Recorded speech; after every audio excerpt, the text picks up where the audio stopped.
So next point, as far as active listening is concerned, summarizing. So what is being discussed or what is being listened, so all these things has to be made a note of. So the purpose or the expectation of summarizing is assuring both the listener and speaker that a complex message was received and understood. To summarize, restate the key components of the conversation. Example can be, okay, let us put all this together. Your check was sent on the 25th of the month and you just received a statement that does not reflect your payment. So summarizing is, a summary is a shortened version of a text. It contains the main points in the text and it is written in your own words.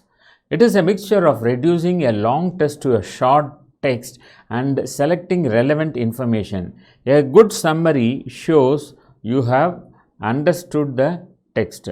Summarizing a text or distilling its essential concepts into a paragraph or two is a usual study tool as well as good writing practice. A summary has two aims.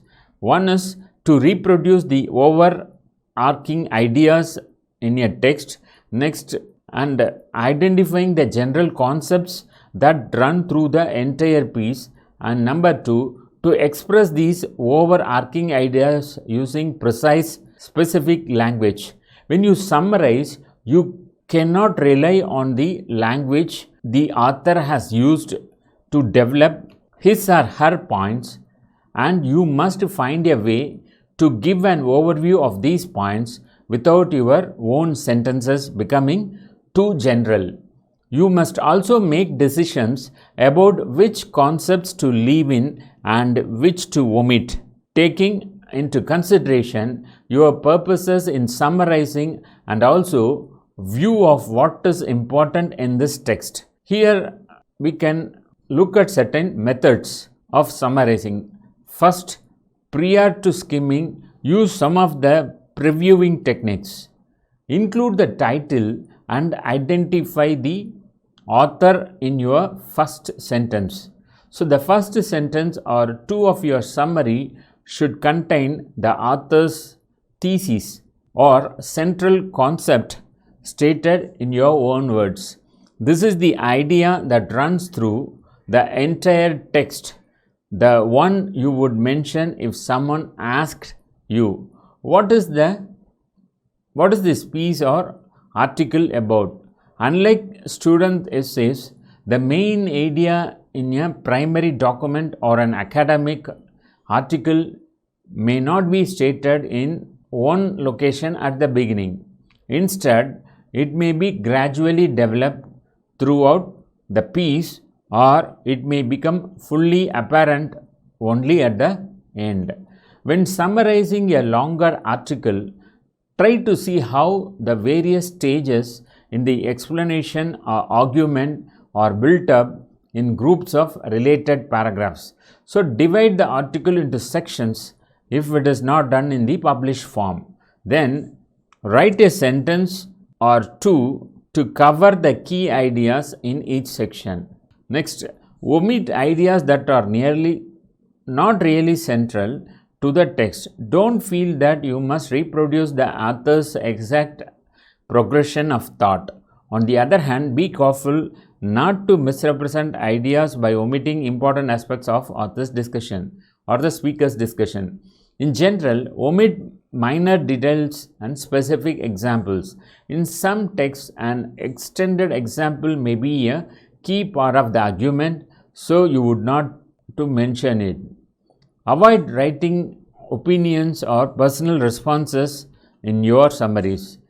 Save these for active reading responses or tutorial discussions. Be careful not to plagiarize the speaker's words. If you do use even a few of the speaker's words, they must appear in quotation marks. To avoid plagiarism, try writing the first draft of your summary without looking back at the original text. Making an outline turns out to be a messy work for those who are unfamiliar with the process and don't know the main summarizing strategies. Indeed, many students face the same problem during the source giving a rundown. The process itself more remains a simultaneous catch of the several briefs.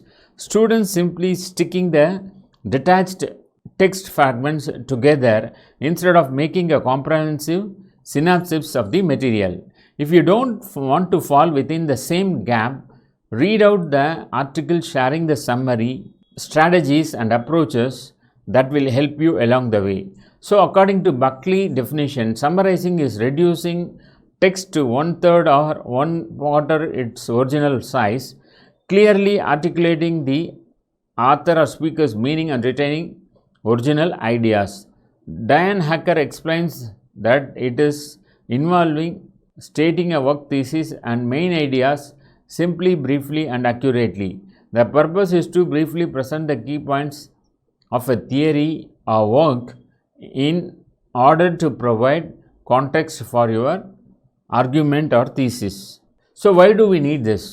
The whole summary technique in writing procedure are highly valuable in terms of original meaning grasping. Nothing works better for the material understanding than restating it with own words in a nutshell. It is often is required as part of the education process. Because of this, properly the way the student can show a deeper understanding of what has been learned. In other words, it is more condensed form of the article, book or a single piece of writing, the purpose of which is to deliver the essence of the original but in a short way, leaving out all the unessential details.